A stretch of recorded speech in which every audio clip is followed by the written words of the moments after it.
kita akan membahas tema atau membicarakan sebuah fakta atau mitos dalam kalam atau hadis an-nadhafatu minal iman.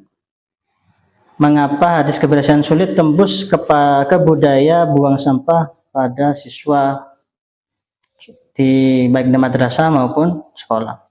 Sebagai narasumber yaitu Ustadz Sobirin SPD. Belum. Masih proses. Ya, sebenarnya gimana? Siap? Insyaallah. Pertanyaan yang pertama. Ya. Kan kita membahas mitos atau fakta an-nadhafatu minal iman. Mengapa hadis kebersihan termasuk dari minal an-nadhafatu minal iman, kebersihan sebagian daripada iman. Ya. Itu kok sulit dikerjakan sama para siswa. Nah, di sini ada beberapa pertanyaan, Ustaz. Yang pertama ini, apakah sebenarnya siswa itu benar-benar paham enggak tentang hadis ini? Makna kebersihan dalam Islam itu apa sih sebenarnya? Paham enggak? Siswa ini sih paham apa enggak gitu? Jadi siswa itu kan banyak tingkatannya. Ya. Ada yang TK, SD, naik lagi SMP, SMA. Ini berhubung dari saya sendiri itu seringnya berhadapan sama anak-anak SD. Jadi sekilas, kalaupun kita menjelaskan an-nadhafatu minal iman adalah kebersihan sebagian dari iman, itu anak-anak secara makna paham. Oh, kebersihan itu adalah sebagian dari iman. Berarti kalau saya tidak menjaga kebersihan, berarti saya tingkat keimanannya mungkin kurang bagus lah, seperti itu. Cuman ya namanya anak-anak, ya anak-anak, kadang juga orang dewasa juga seperti itu. Jadi anak-anak itu kan lebih ke bukan memberitahu terus dia laksanakan. Biasanya adalah dia diberitahu, dia dicontohkan, baru dia melakukan. Jadi secara kata, secara kalam mereka memanai, cuman untuk melaksanakan tidak semudah itu. Seperti itu. Jadi secara ungkapan kan ada hadisnya kan secara lafadznya an-nadhafatu minal iman. Iya. Nah, berarti siswa itu paham berarti ya? Paham. Iya, paham. Cuma mungkin pemahaman itu belum terlaksana dalam kegiatan sehari-hari. Jadi cuma paham aja, tetapi untuk melaksanakan dari kalam itu sendiri itu masih perlu banyak langkah lagi. Jadi kalau cuman inilah kita memberikan nasihat an-nadhafatu minal iman, oke, mereka mengerti, sudah cukup. Mungkin hari ini dia paham, besok juga apa sih an-nadhafatu minal iman? Ingat. Cuman untuk melaksanakannya dia setelah mendengar itu nanti kesehariannya atau kegiatannya, dia menjaga kebersihan dirinya, lingkungannya, itu belum tentu. Berarti ada kesenjangan antara pemahaman dan prakteknya. Iya. Oh ya.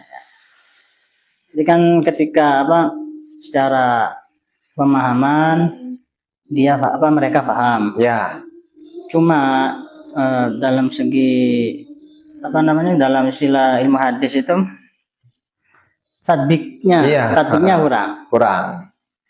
Tapi kan mungkin dengan beda tingkatan, beda juga kan? Ya, beda juga. Mungkin kalau di tingkat SMP atau MTS mungkin beda lagi. Iya, mungkin kalau itu kita memberikan nasihat, motivasi, kita memberikan arahan, mereka tinggal mengingatkan aja, mengingatkan gitu. Tapi kalau anak SD, kalau tidak dicontohkan, anak-anak kecil kalau tidak contohkan, ini loh buang sampah seperti ini, taruh di sini, itu tidak bisa. Ya, sulit.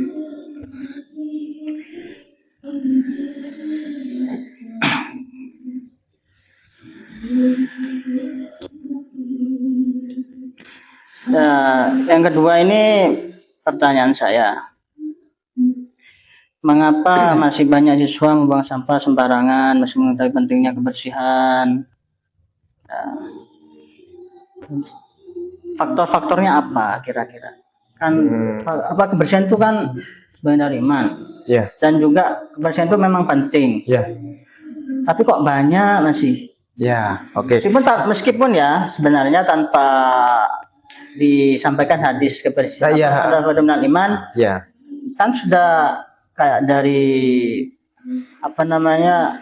kebersihan itu memang penting juga. Dan segi kesehatan juga. Itu apa faktor-faktornya? Jadi kita kan manusia itu kan makhluk yang sosial, makhluk sosial. Jadi hidupnya, kegiatannya, aktivitasnya itu selalu lingkupnya dengan sesama, entah dengan di rumah dengan orang tua, di masyarakat di lingkungannya dengan masyarakatnya, atau di sekolah dengan temannya. Jadi sebenarnya pengaruh yang paling berefek pada kelakuannya, khususnya untuk menjaga kebersihan, itu adalah dari lingkungannya. Bersama siapa dia? Misalnya ada seseorang dia yang sudah paham, oh bersih itu sebagian dari iman, itu kalau di hadis ya, atau dia sendiri sudah paham kalau saya ini harusnya menjaga kebersihan karena itu untuk diri saya sendiri. Tapi biasanya itu kelakuan yang kurang menjaga kebersihannya atau sering membuang sampah sembarangan, tidak menjaga lingkungannya, itu adalah efek dari pengaruh teman-temannya atau lingkungannya. Ya, misalnya kalau sudah kita punya anak, terus anak dari rumah kita didik kalau membuang sampah itu harus di tempatnya, kebersihan dirinya dijaga, kebersihan lingkungannya dijaga, kelasnya, rumahnya dijaga. Tapi ketika dia sudah ke kelas, masuk ke sekolah, teman-temannya buangnya langsung. Gurunya apalagi bisa jadi buangnya langsung. Nah, itu yang merusak atau membuat kelakuan baik dia itu hilang. Karena melihat teman-temannya, lingkungannya, teman sebayanya atau orang-orang yang lebih tua itu buang sampah sembarangan boleh. Itu pakaiannya kotor aja dia enggak merasa tidak nyaman terus. Maksudnya mau pakainya compang-camping, kotor, dia tetap biasa aja. Jadi kan yang awalnya dia suka menjaga kebersihan, akhirnya dia hilang kebiasaan itu. Padahal dia tahu sebenarnya kalau saya tidak bersih, saya bisa kena penyakit, misalnya kesehatannya berkurang atau kurang nyaman, lingkungannya kurang bersih, kurang nyaman berkegiatan. Dia tahu, cuman karena teman-temannya suka membuang sampah sembarangan, dia ikut, atau dia membuang pun tidak ada yang mengingatkan. Itulah yang menjadi penyebabnya seperti itu. Itu yang paling utama sih faktornya. Nah, menurut Anda ini gimana? Perilaku yang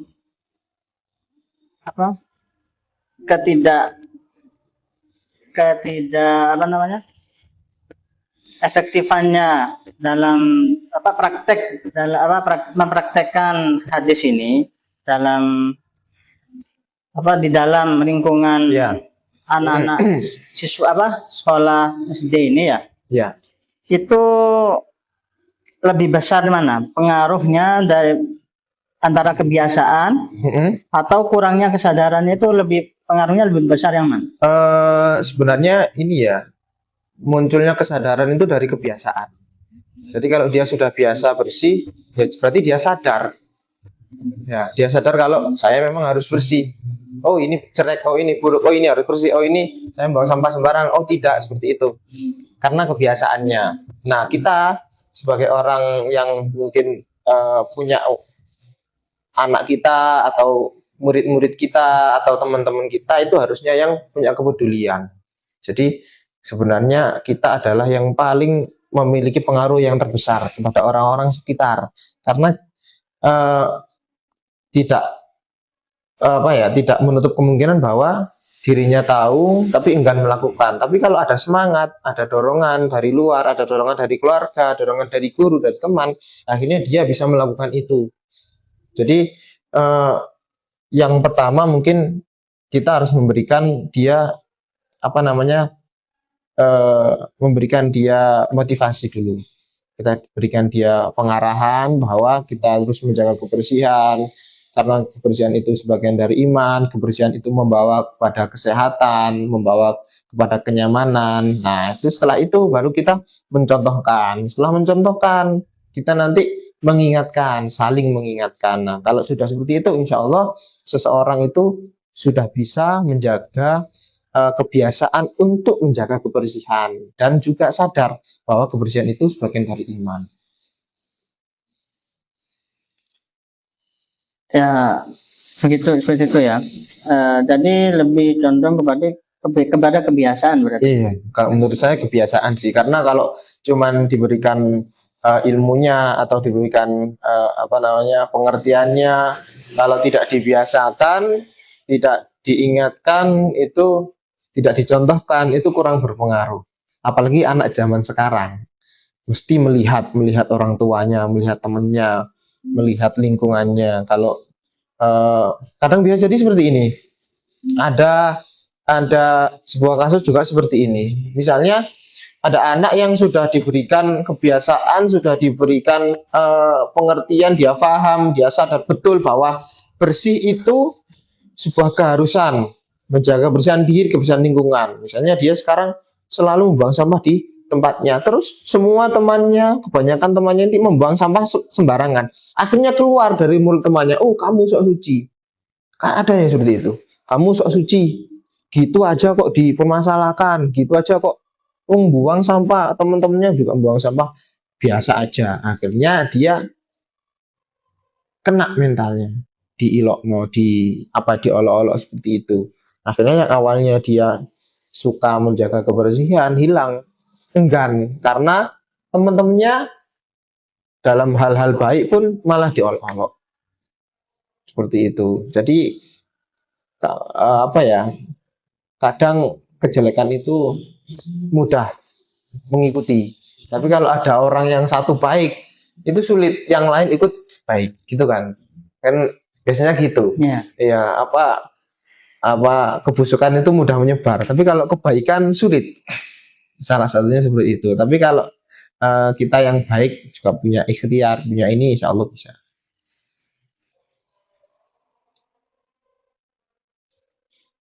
Dan mengapa pengetahuan tentang misalkan ya contohnya kayak hadis kebersihan ini ya, itu kok cuma dibuat hanya masuk pada pikiran aja, gak bisa sampai ke jati diri lah, jati gitu diri ya. Atau perilaku sehari-hari itu kenapa ya? Karena kalau dulu kan dari kita kecil kan sering ya di sekolah-sekolah atau sering kan kita mendengar an-nadhafatu minal iman, jagal kebersihan sebagian dari iman. Tapi nyatanya memang seperti itu tadi. Saya MI pun dulu sering di tembok-tembok sekolah itu ada. Tapi lihat teman-teman itu kayak gitu, gurunya pun kayak gitu, itu sulit. Akhirnya kita buat apa? Ada nasihat seperti itu, tapi yang nasihati tidak melakukan, teman-temannya tidak melakukan. Akhirnya itu cuma masuk tok ke otak, tapi tidak dilakukan.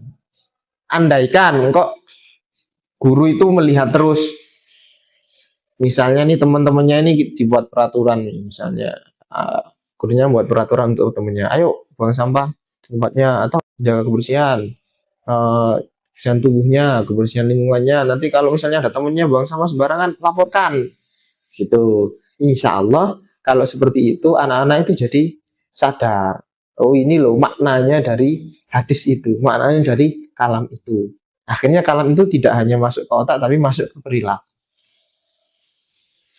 Jadi lebih ke contohnya.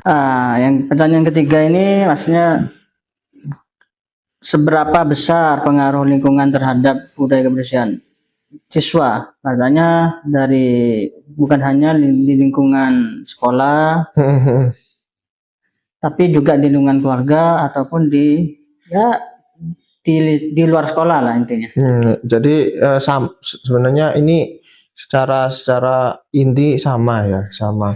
Jadi kesuksesan atau keberhasilan anak itu sekolah itu tidak hanya di sekolah saja.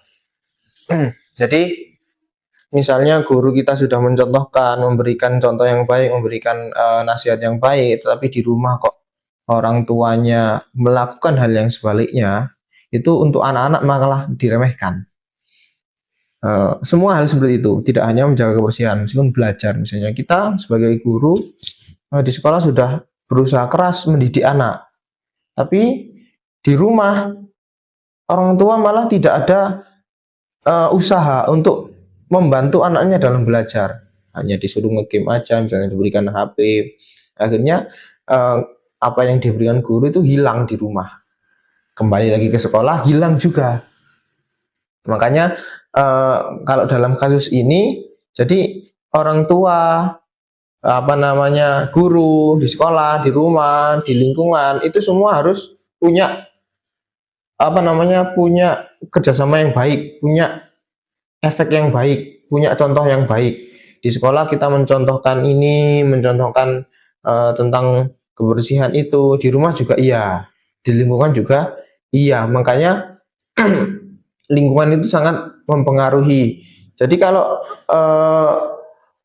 gurunya memberikan nasihat menjaga kebersihan, di rumahnya orang tuanya kok membuang sampah sembarangan, tidak menjaga kebersihan rumah, tidak menjaga kebersihan dirinya, kebersihan anak-anaknya misalnya, itu anaknya malah bertanya-tanya, mana yang benar ini, gurunya atau orang tuanya? Karena sama-sama mereka belajar, di sekolah juga belajar, di rumah juga belajar dengan orang tua di sekolah, belajar juga orang tua di rumah.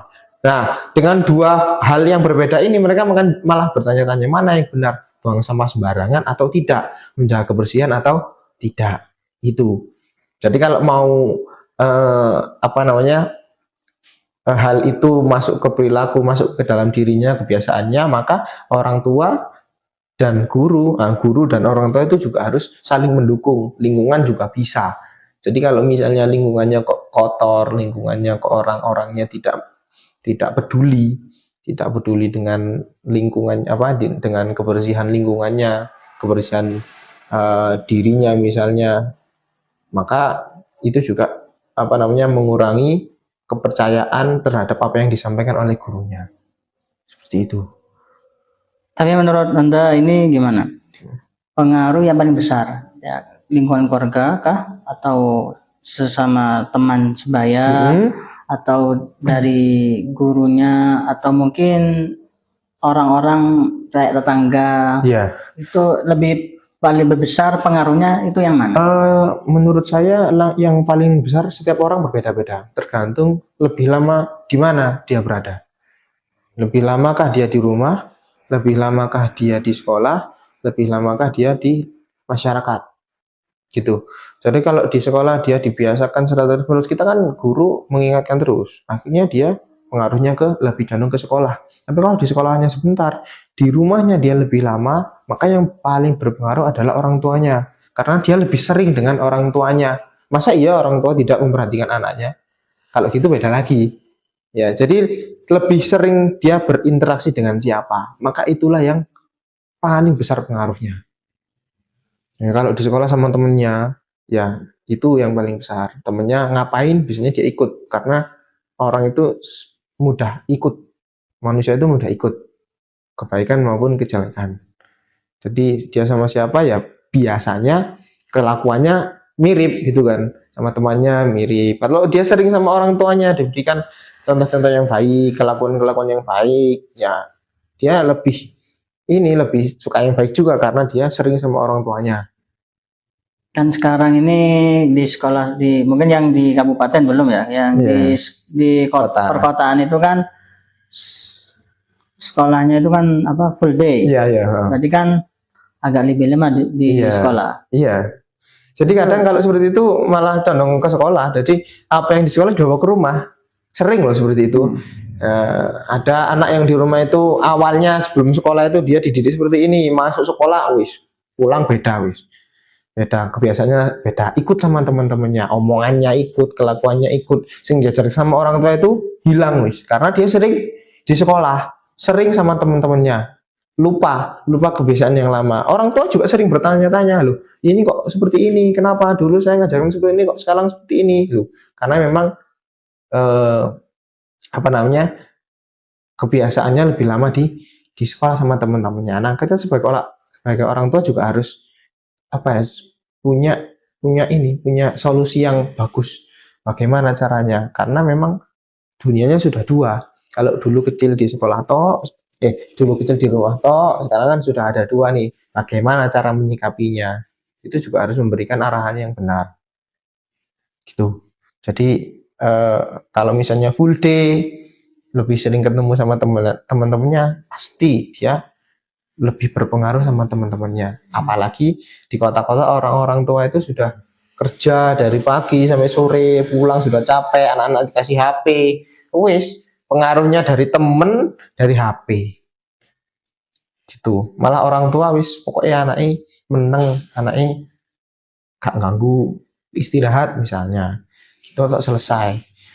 Akhirnya suatu ketika dia tahu kebiasaan anaknya terkejut, loh kok gini, padahal saya tidak pernah mengajarkan. Ya memang tidak pernah mengajarkan, kan dia lihat dari siapa gitu. Kalau orang tua, makanya orang tua itu benar-benar harusnya punya pengaruh yang besar karena sering sama orang tua. Tapi kalau orang tua jarang memperhatikan, ya udah wis yang dilihat anak-anak tuh melihat kemana, nyontoh ke siapa, ke teman-temannya kah, atau ke media sosial kah, kan bisa sekarang banyak. Nah ini kan ya siswa kan maksudnya ada itunya beda enggak ketika ada yang kan sebagian sekolah kan ada yang sekolah plus pesantren atau asrama. Itu bagaimana itu pendidikannya, itu mungkin lebih enak yang pada asramanya atau yang cuma sekolah aja?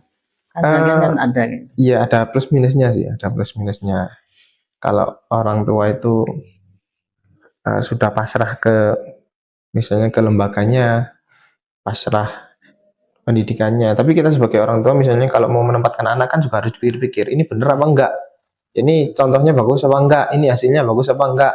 Ini lulusannya bagus apa enggak? Gitu misalnya. Ini kiainya, ustadznya, ini bagus apa enggak? Gitu. Lurus apa enggak? Ini seberapa sih tingkat keberhasilan anaknya kalau ditaruh di lembaga itu, kan tahu. Jadi orang tua kan otomatis tidak akan menempatkan anaknya ke tempat yang buruk. Jadi insya Allah kalau orang tua sudah menempatkan atau menyekolahkan anaknya atau memondokkan lah di suatu tempat itu, berarti mungkin orang tua itu merasa, oh saya kurang bisa mendidik anak saya, misalnya seperti itu, akhirnya dipasrahkan ke sana. Jadi kalau ada orang yang lebih baik mana dididik sendiri sama ditaruh di suatu lembaga, itu sebenarnya tergantung orang tuanya sendiri. Kalau orang tuanya sering di rumah, sering melihat sering mengontrol kebiasaan anaknya, insya Allah bisa. Mungkin merasa, oh lebih baik saya didik sendiri. Tapi kalau orang tuanya sudah full kerja, full tidak di rumah, jarang berinteraksi sama anak, jarang memberikan nasihat, jarang memberikan contoh, mungkin lebih baik diletakkan di sekolah yang ada boardingnya misalnya, seperti itu. Jadi tergantung persepsi masing-masing atau tergantung keadaan masing-masing.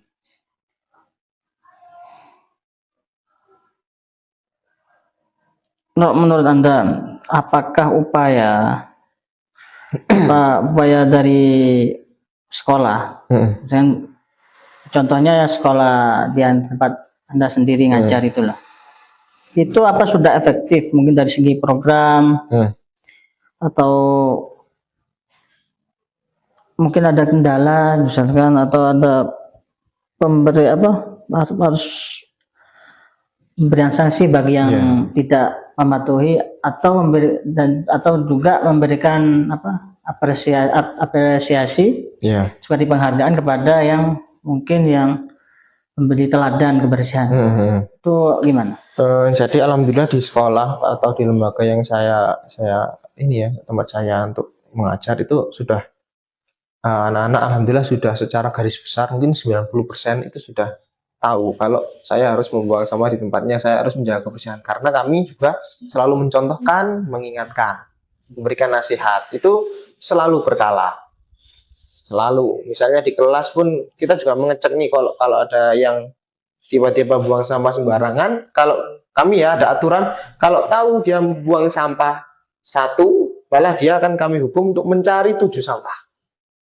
Jadi kan kita kan dengan anak yang sekian banyak sama guru yang kan nggak imbang ya, kan nggak bisa kita selalu melihat oh ini nggak bisa, tetap pasti ada sampah yang terbuang sembarangan. Nah kalau kita melihat atau ada anak-anak juga kita jadikan ini ya kayak keamanan gitu, bagian melaporkan, oh ini Ustadz dia buang sampah sembarangan, itu akan kita tindak seperti itu. Ayo wis cari sampah 7, dia nyari sampah 7 sambil kita mengajarkan bahwa dia harus punya kesadaran bahwa oh ini loh lingkungan sekolah saya juga harus menjaga kebersihannya. Dengan cara memungut sampah juga kita mengajarkan bahwa dia juga harus membuang sampah sembarangan. Kalau ketahuan bahwa kita akan memberikan hukuman seperti itu, akhirnya dia sudah ini punya kebiasaan membuang sampah di tempatnya. Mungkin ada yang terlewatkan seperti sama-sama kecil, orotan pensil itu kan nggak terlalu kelihatan ya. Kalau sama-sama bekas jajan kan besar, itu terlihat. Jadi kalau dilihat mungkin sampah-sampah yang kelihatan sama mata itu masih bisa terkontrol dengan baik. Kita lihat lingkungan pun oh nggak ada. Tapi kalau sama-sama kecil kayak rautan pensil atau debu-debu, anak-anak sobek-sobekan kertas yang kecil-kecil kan, anak-anak kecil kadang ini ya jahil-jahil apa ya. Itu masih sulit dikontrol. Tapi kalau sama-sama jajan atau yang besar-besar itu mereka insya Allah sudah sadar lah, sudah saling diingatkan temennya. Lah kan temennya juga gitu, gurunya nggak ada tapi temennya lihat, temennya yang lapor.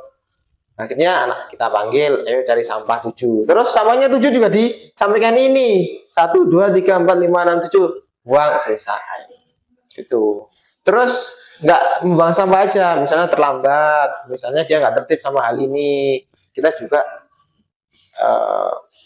hukumannya seperti itu tergantung tingkat pelanggarannya. Berarti kalau di sekolah yang tempat Anda mengajar itu ya kelihatannya sudah alhamdulillah. Lumayan efektif lah. Iya, karena itu sih kita punya mata banyak, anak-anak juga sebagai matanya, gurunya juga iya. Jadi kompak, guru juga kompak. Tapi jangan sampai kita mengingatkan seperti itu, gurunya ada yang buang sampah sembarangan, itu bahaya. Itu jadi senjata makan tuan. Jadi kalau ada guru satu seperti itu semua kena. Nah itu Ustadz itu buang sampah sembarangan. Nah itu sudah wis. Jadi kita kalau sudah memberikan peraturan itu ya jangan sampai kita melakukan hal yang sebaliknya. Nah, bagaimana menjadikan kebersihan itu sebagai budaya? Maknanya itu bukan hanya sekedar slogan. Jadi anak-anak itu ya bukan cuma di mana? Ya. Terpampang di dinding-dinding sekolah ataupun jadi di samping dari kita memberikan kebiasaan yang tadi, kita juga hukuman ya, kita juga akan memberikan reward itu sih. Misalnya kita buat event kebersihan kelas, mana kelas yang main bersih, itu kita kasih reward lah, kita kasih piala atau kita kasih apa jajan. Yang penting anak-anak senang-senang dengan usahanya mereka menjaga kebersihan itu. Nah, selain itu kita juga mungkin ada program Jumat bersih seperti itu. Jadi setiap Jumat kita bersih-bersih, mulai dalam kelas, luar kelas, taman-taman, rumput-rumput kita jabuti, pokoknya bersih itu kita jadikan rutinitas. Akhirnya mereka juga insya Allah menjadi budaya itu dalam dirinya. Gitu sih. Ya termasuk kebersihan diri juga, rambutnya dirapikan, kukunya dipotong seperti itu. Yang terakhir ini penutup. Menurut Anda, an-nadhafatun minal iman, hadis an-nadhafatun minal iman ini saat ini lebih banyak menjadi slogan, terpampang di dinding-dinding sekolah ataupun ya di mana saja, atau sudah menjadi karakter dalam kehidupan siswa? Kalau menurut saya untuk zaman sekarang itu apa ya, enggak terlalu sih, maksudnya ya slogan pun tidak, kebiasaan pun tidak ya, udah jarang. Kalau dulu sering ya, kita guru-guru kita menyampaikan itu sering. Kalau sekarang sih saya kurang tahu ya, tapi sepertinya tidak. Intinya itu hanya di ini sih, setiap orang berbeda-beda sih, setiap lembaga berbeda-beda cara menyampaikannya. Kalau mungkin lembaga Islam mereka pakai kalam itu ya, pakai hadis itu dan menjelaskan. Tapi kalau lembaga lain mungkin tidak, hanya memberikan apa ya, aturan atau nasihat bahwa kita harus menjaga kebersihan gitu aja. Karena kebersihan itu apa ya? Kebersihan itu membawa ke kenyamanan, itu jadi ke kesehatan gitu. Dan pelajaran-pelajaran sekarang pun udah jarang yang pakai slogan itu, pakai hadis itu jarang. Hanya mungkin menjaga lingkungan sekolah, menjaga lingkungan rumah, atau menjaga kebersihan secara garis besar. Nanti bisa lagi kebersihan diri, kebersihan lingkungan, kebersihan sekolah, kebersihan rumah, seperti itu. Dan diberikan contoh-contohnya. Gitu. Jadi secara untuk slogan ya tidak terlalu, hanya tempat-tempat tertentu. Untuk perilakunya juga tergantung lembaganya juga. Bagaimana menyikapi kebiasaan siswanya, kebiasaan gurunya juga. Ya, terima kasih atas ilmunya atau pengalamannya. Sama-sama belajar.